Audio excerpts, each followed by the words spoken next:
since I was a kid. Oh yeah, I was big league dream. I was big league dream. For as long as I live, Always. I'm big league dreaming. I never got to bat in the major leagues. I'd have liked to have that chance, just once. To stare down a big league pitcher. Make him think you know something he doesn't. Chance to squint at a sky so blue that it hurts your eyes just to look at. To feel the tingle in your arm as you connect with the ball. To run the bases, stretch a double into a triple, and flop face first. Wrap your arms around the bag. That's my wish, Rick and Silla. Hey everyone, welcome again to Big League Dreaming, the podcast, a show about fulfilling your dreams and taking it to the next level. And really excited about today's show because, it's another opportunity for the Gonzalez family to hang out tonight. If you're new to the podcast, this is a show with a dad and his three sons. Sometimes you'll get all three sons and the dad. Sometimes you'll get a couple of the kids together. Sometimes you'll get just dad going solo. You just never know what to expect from a podcast. But joining us tonight is son number one, Zach Gonzalez. He's based in Charlotte, North Carolina. How you doing, Zach? I'm doing well. How are you, Pops? Yeah, I'm doing fantastic. It's good to have you on and talk a little baseball. We should tell people if they're first time listeners or they haven't listened to a lot of the episodes. It's kind of us around the dining room table talking baseball. This podcast was an idea just to keep us all together and keep talking about baseball because we love the game so much, and it's been a lot of fun this summer.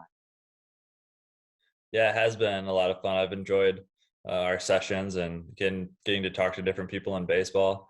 Kind of piggybacking off of what you said of those who might not be familiar with our channel, I'm based out of Charlotte, North Carolina, and I work part-time for the AAA team there in Charlotte called the Charlotte Knights.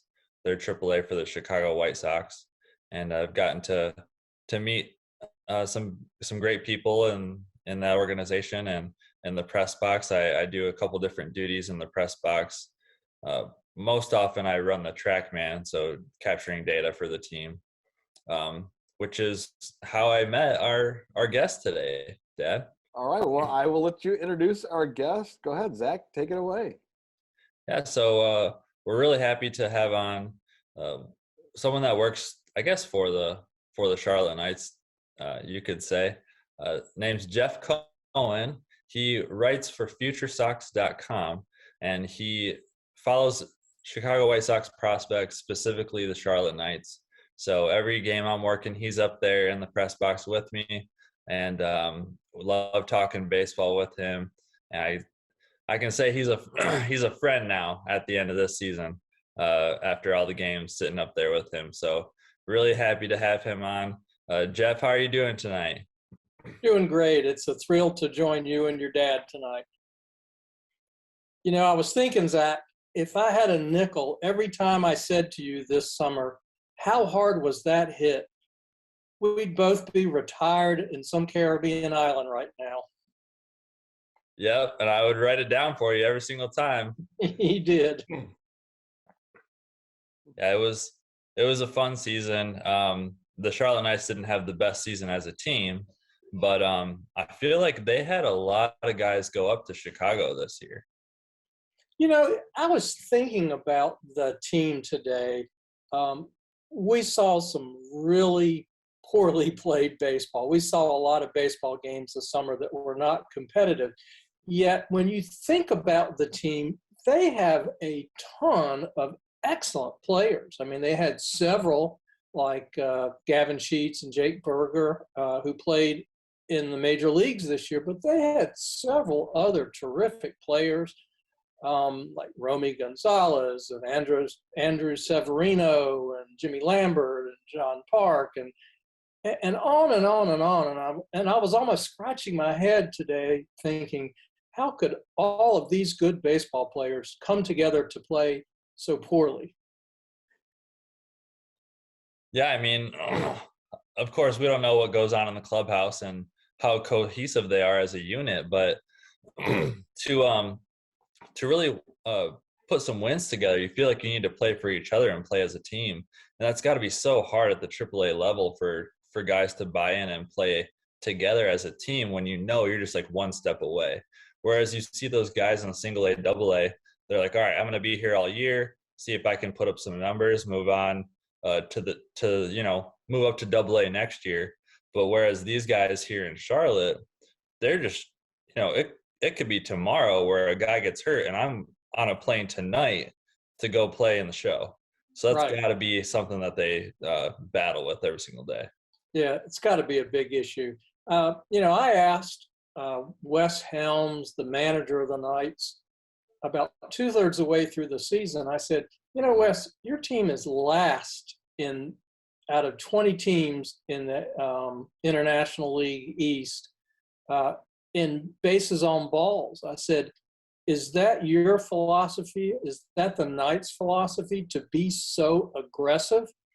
And he said, no, not at all. We want guys to grind. We want guys to work pitchers and to get bases on balls.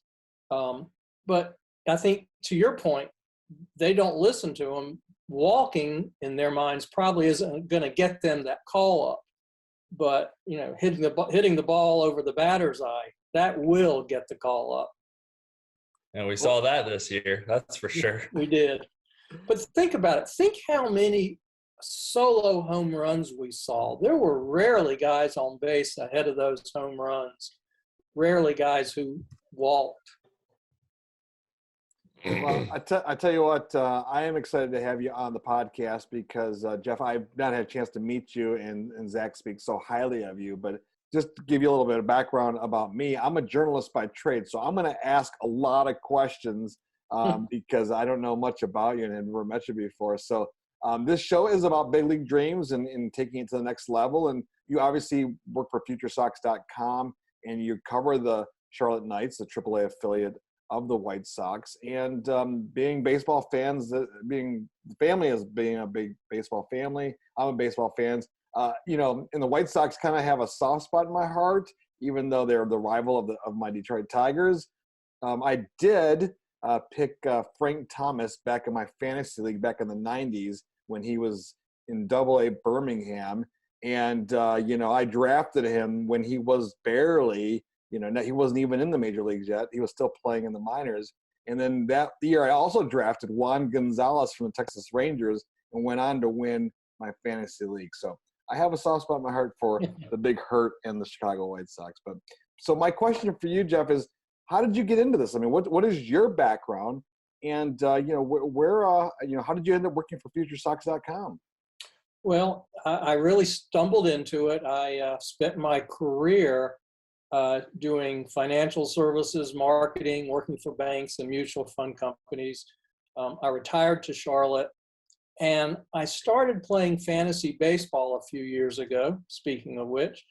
And I was looking, and in the leagues I play in, we've got deep minor league systems, like 50 players per team. So you've really got to look around low A and high A to find players who haven't been discovered yet. And so I was looking for some resources and stumbled across the website Future Sox. And they have reporters who cover every level of the White Sox system. And so I started following them on Twitter, and one day they posted something that said, hey, we're looking for someone in Charlotte to cover the team. So I reached out to them, and that's how I ended up with the job. I was supposed to start it last year, but of course there was no season. So this is my first year technically covering the team for Future Sox. Well, you're kind of blowing my mind there because 50 minor league players on your roster? Oh my gosh, it was so intimidating at first. Now it feels second nature, and of course it's also a little addictive, trying to find the next great young player. But yeah, that's a crazy story. Well, I'll tell you what though, where's your baseball passion from? I mean, did you just were you a casual fan growing up? Did you play Little League baseball? Did you play high school baseball? I got as far as Little League. That was it, and have always been a fan. And it's funny, I even though I grew up in North Carolina, I've always been a Red Sox fan and a big fan of Carl Yastrzemski. And lo and behold, my career took me to Boston. And I ended up moving to Brookline, about a half a mile from Fenway Park. And what a great way to spend the afternoon. Just head over there, grab a standing room only ticket, wander all over the stadium. the ballpark. It was great.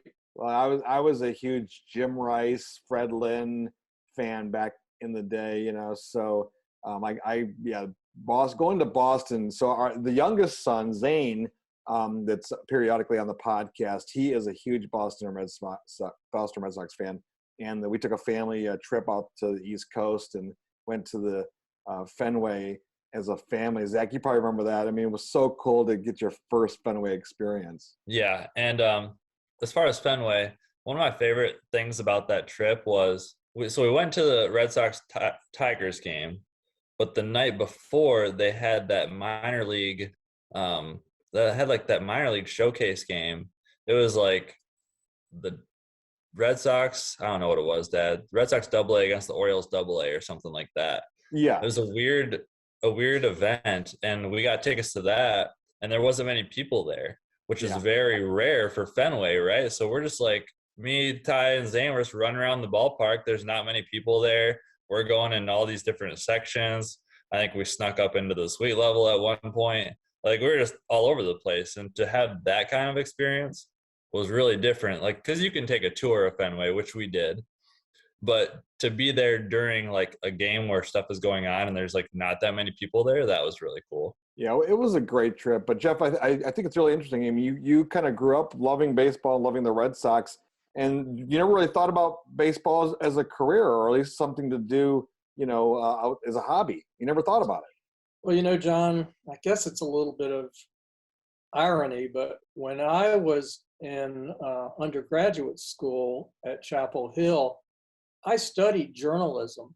And my senior year, I was offered a job as a sports writer for a newspaper about an hour and a half from school. And I thought about it, and I thought, I just don't think a 3-hour commute every day is what I want to do. And there'll be other opportunities to be a sports writer. But, my life took me in a different direction. And so here it is 40 years later that I finally get that second chance. That's really cool. What a great story, because like I said, the podcast is about pursuing your dreams, but sometimes your dreams are later. I mean, look at Zach. Zach's dreams, were to play in the show, right? But he played college baseball, but now he's still continuing. He's still involved with baseball some way, somehow. And I think that's for a lot of us. Me, my biggest claim to fame is I tried out for the Yankees at one point. Don't say that to a Red Sox fan, but I tried out for the Yankees, and I realized then that my big league dreams were over. Right? It's not going to happen. Wow. Where was that? Where was the tryout? In Michigan. Yeah, it was in Michigan. I'm based in Grand Rapids, Michigan, but the tryout was actually in Port Huron, Michigan. And, went to the tryout with like everyone else. But at least going through that experience, you kind of see yourself, you size yourself up, and you're like, a 78-mile-an-hour fastball, a right-handed pitcher is not going to get very far. And, I could hit the ball, but, I didn't have the speed to go with it. So you realize early on you're realistic, but that's really cool. And so how long have you been working? So this is your first full season at Future Sox? It is. What's been the biggest thing that you learned so far, do you think, about covering AAA? Wow. It's been a huge learning curve, but it's been great. I mean, every day up until the very last day, I'm learning something.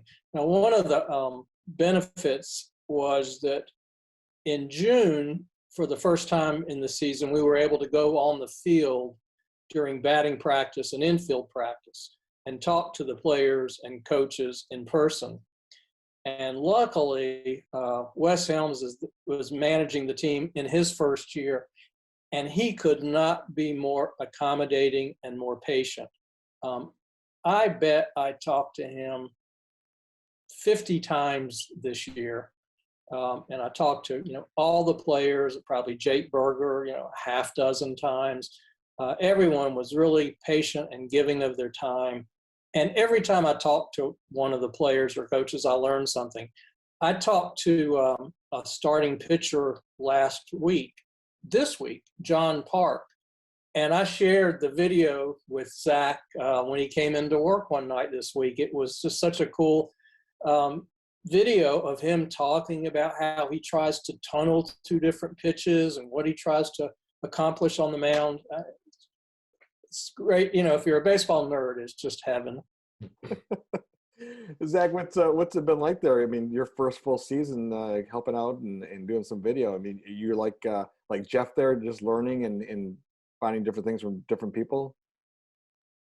For me, Yeah. yeah. I mean, I did a few games the last, what was it, 2019. I did a few games, but this year is the most games that I've done with the Knights. You got to keep a balance to do the family stuff and then work the games as well. But we've had a good amount of new people in the press box, so it's been nice to meet some new people and new faces around that work for the Knights and things like that. But the I guess my boss, Tommy Viola, the communications guy, has been so great. He's so awesome up there with the Knights. He's a big Mets fan, so we get to talk about Jared Kelenic or like whatever prospects and how the Mets are doing. So I get to talk baseball for 3 hours and get paid to do it, so you can't beat it. Well, that's son number 2. Ty's favorite team is the Mets. So we've got Zach. We got Zane. I always mess up their names, Jeff. I call the wrong kids the wrong names all the time. But Zane is a Red Sox fan. Ty is the Mets fan, and Zach, as you can see from his Mariners hat, and you probably know Jeff, he's a big Mariners fan. In the playoffs the playoffs are hopefully happening for them this year. We'll see how that all shakes out. But I don't know if either one of you saw the Tigers White Sox game today, but there was a little dust up between Abreu and Nico Goodrum as a hard slide into the second base. Abreu had been hit by a pitch and tempers flared. Tony La Russa spouted off. Benches cleared. Jeff, I'm just curious, as a writer that's following, AAA, but kind of on the cusp of the major league level, what chances do the White Sox have of going far in the playoffs this year? Oof. Well, they've got to open against Houston, and that's going to be tough. I mean, they're not going to have home field advantage, which is what they wanted so badly. It's hard to be optimistic, but it'd be great to see, obviously. I don't know. That's going to be such a tough series. I mean, well, one of the things what do you guys think? Do you guys think the White Sox have a chance? I mean, anytime I can see the Houston Astros lose, I'm a happy guy. But the White Sox, they lost to the Oakland A's last year, right? Yeah.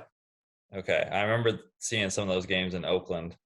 I don't know why Abreu was freaking out today, Dad. He got hit on an 0-2 pitch, and they did a hard slide in a second.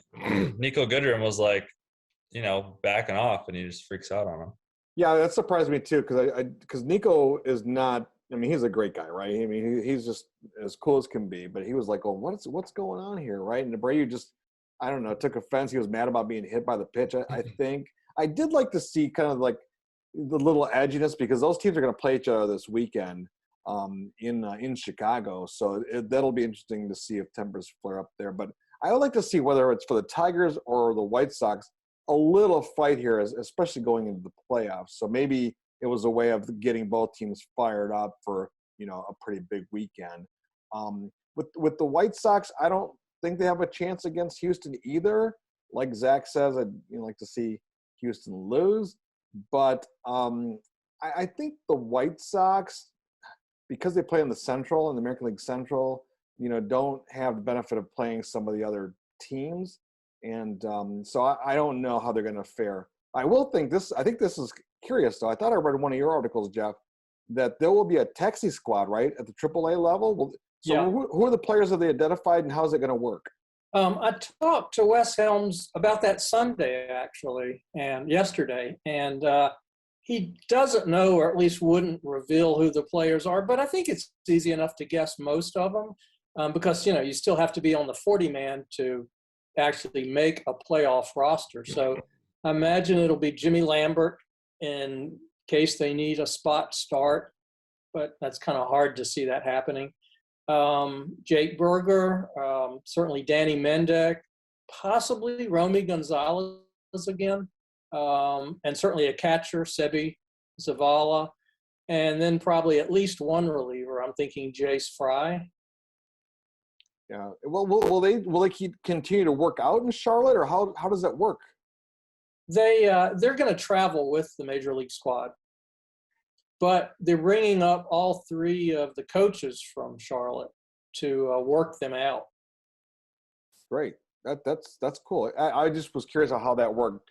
I'm assuming all the teams that make the playoffs will do the same thing, right, Zach?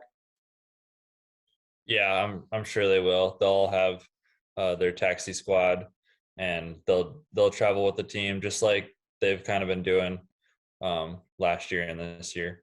Right. So those kind of fringe guys, they know the drill.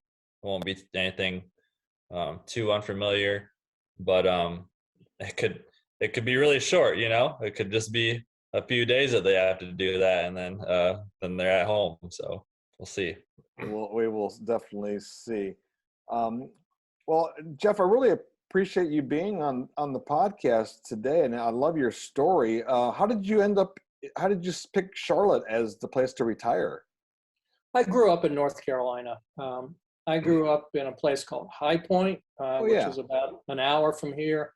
And I have a lot of family here in Charlotte. And so when I was in Boston, getting toward the end of my career, I looked for an opportunity in Charlotte and was able to transfer down here. Have you been to that Red Sox bar in Matthews? Actually, I watched one of their World Series games down there. That was a lot of fun.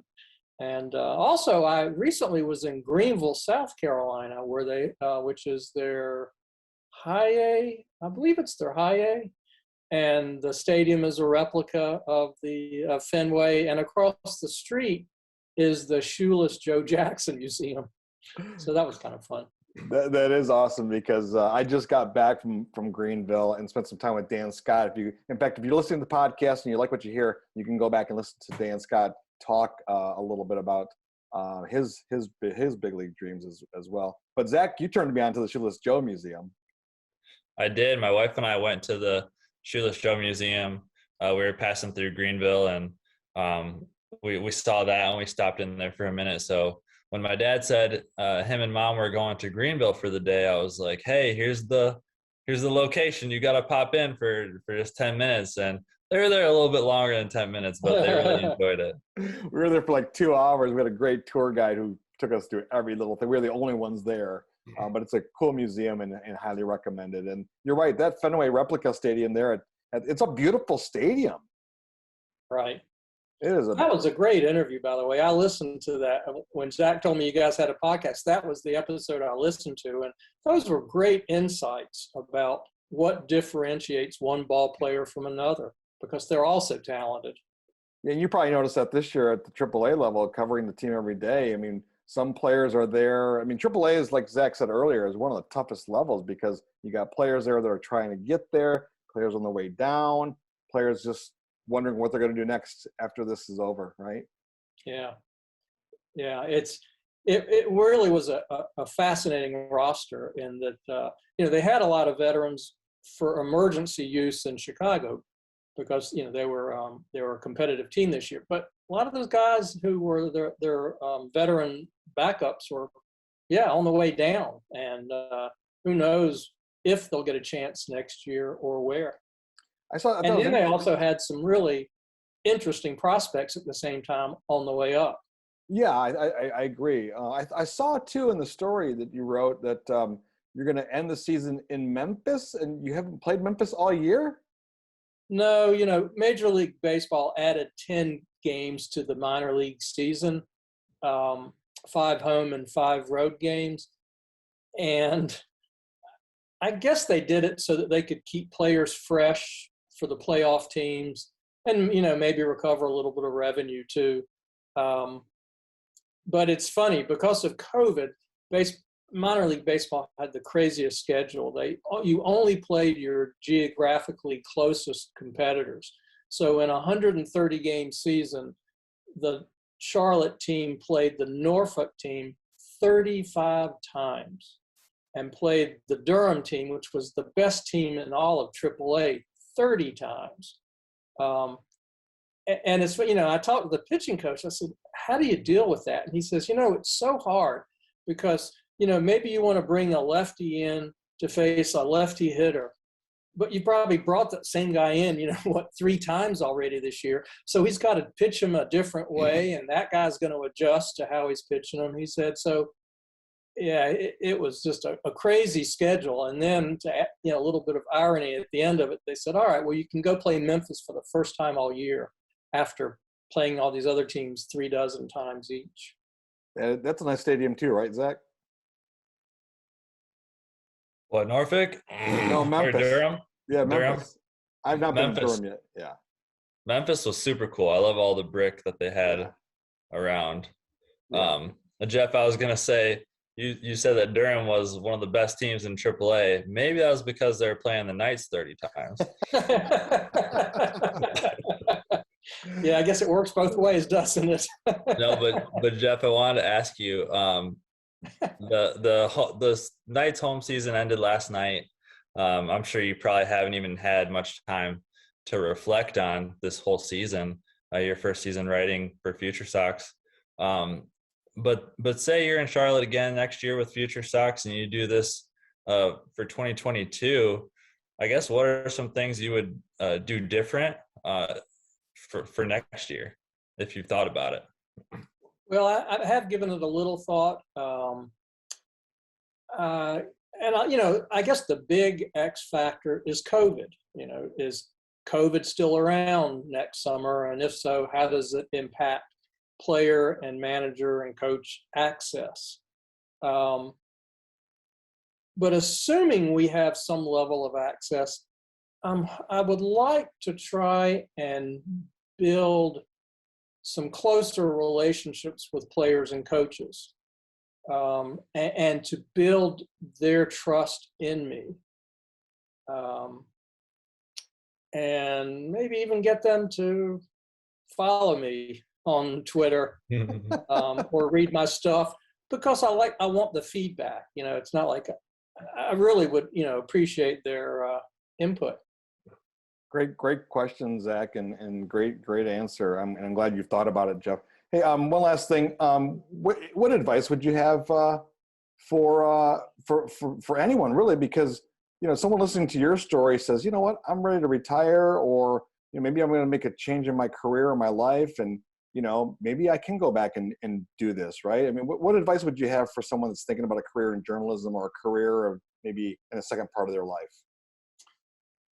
I was thinking about that today. I was thinking, if I didn't have the opportunity to cover the Knights next summer for some reason, and so this is kind of answering that question, but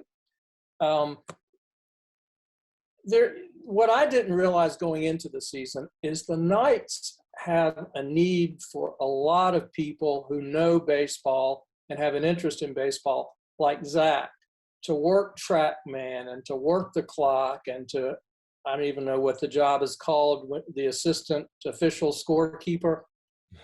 But, and then, then there, the PR guy has an assistant guy there who's doing Twitter and sending out videos.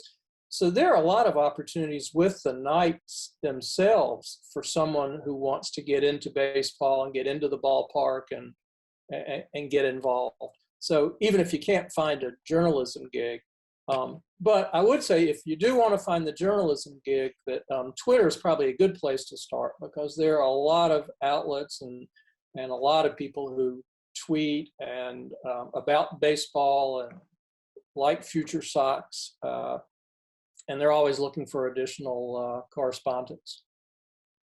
He is Jeff Cohen. You can find him on Twitter at AAA Jeff. And of course, futuresox.com. Thanks for your time. It was great talking to you, getting to know you. This was a blast, guys. John, I've heard a lot about you all summer, so it's great to finally have a chance to talk face to face. And thank you both for helping me extend the season one more day. Take care, and go Sox, right? Beat Houston. Right. Appreciate it. Take care. We'll Thank see you, Jeff. Bye-bye. Zach, what a great guy. Yeah, Jeff is a super nice guy. Every time he comes into the press box and he sees me sitting at the track man, he goes, "Oh, we got the A team working tonight." So he's a great guy to be around, just to talk baseball with. I love listening to him about all of his minor leaguers that he has on his fantasy team, 50 minor leaguers.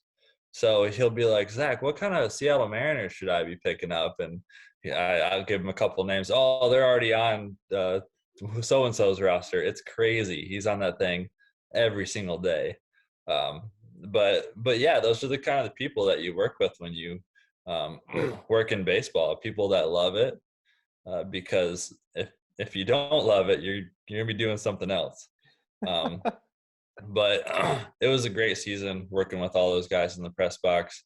I know that when the season started winding down, that Jeff was definitely a guy I wanted to get his story out there and talk to him. So very thankful for him to come on with us. Yeah, I always tell a lot of young people, because I've been so blessed in my career, to find something that you're passionate about, and you'll never feel like you work a day in your life. So, if you're passionate about baseball or something else, just do it, right? I mean, you're gonna enjoy it every single day, and it's gonna be rewarding. You might not get rich, but you know what? You're still gonna have a great time and feel like it's worthwhile, right? So Absolutely. that's my 2 cents there. So hey, great podcast today. Thanks for getting on the call. Great lining up a guest. We got more coming up too. We got some more cool interviews coming up. Always working. All right, well, let's go watch that Mariners game tonight, and let's hope they can pull it off, right? Yes, go M's. I'm super nervous. I've never been in this position very, very often. So I know, for you diehard fans, right? I mean, like, how often do you get to, this is late in the season to be actually hoping for a wild card spot? Yeah, I think 2014 is the last time we had a real shot. So yeah, Mariners in the playoffs. My wife hasn't seen me Mariners in the playoffs before, so wish us luck. Well, hopefully the Tigers are in that same spot next year. I don't know. I'll share that. I'll send you the video clip or audio clip I recorded at some national show on the MLB network, and they were. This is interesting. This is a good topic for another day when we talk Tigers, because they were saying the Tigers have over delivered this year. They've exceeded expectations, but this is as good as it gets. In other words, they're saying they not only did they reach their plateau, this is the plateau.